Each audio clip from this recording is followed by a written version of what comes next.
आज माझ्याबरोबर झाला आहे खूप मोठा स्कॅम. नमस्कार, मी चेतना सकला.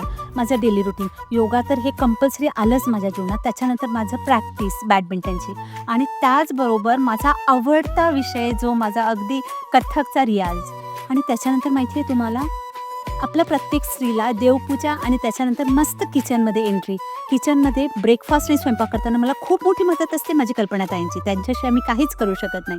कल्पनाताईबरोबर मी मस्त ब्रेकफास्ट केला, स्वयंपाकाची तयारी केली आणि त्याच्यानंतर टिफिन पॅक करून मी आणि माझा बॅकबोन संतोष आम्ही निघालो शोरूमला.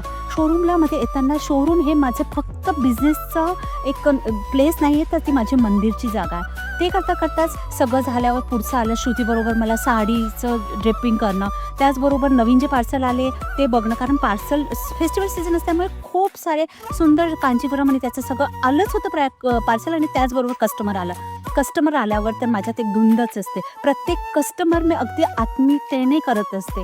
ते करताच काय झालं माहिती आहे तुम्हाला, माझं अकाउंटिंगचं काम होतं. इतक्या गडबडीत आहे ना, मी स्कॅम तर झालाच आहे माझ्याबरोबर, पण त्या काही चांगल्या गोष्टी त्या पण मी तुम्हाला सांगते. पार्सल आले, आम्ही बघितलं, त्यानंतर काही पार्सल जात होते आणि हे करताच काय झालं, चुकून माझ्याकडनं एका शिवम नावाच्या खूप जुन्या कस्टमरला पेमेंट केलं. पण तो माणूस इतका चांगला की त्याने माझं पेमेंट मला रिटर्न पाठवलं. पण सकाळचं ज्याने स्कॅम केला होता, ज्याने माझ्याकडनं चा लोगो पाठवून पैसे घेतले होते, ते त्याने मला रिटर्न दिलेच नाही. म्हणजे जगात 2 लोक असतात. आणि हे सगळं एक्सपिरियन्स येता आजचा दिवस संपला. Thank you so much. Take care. Bye.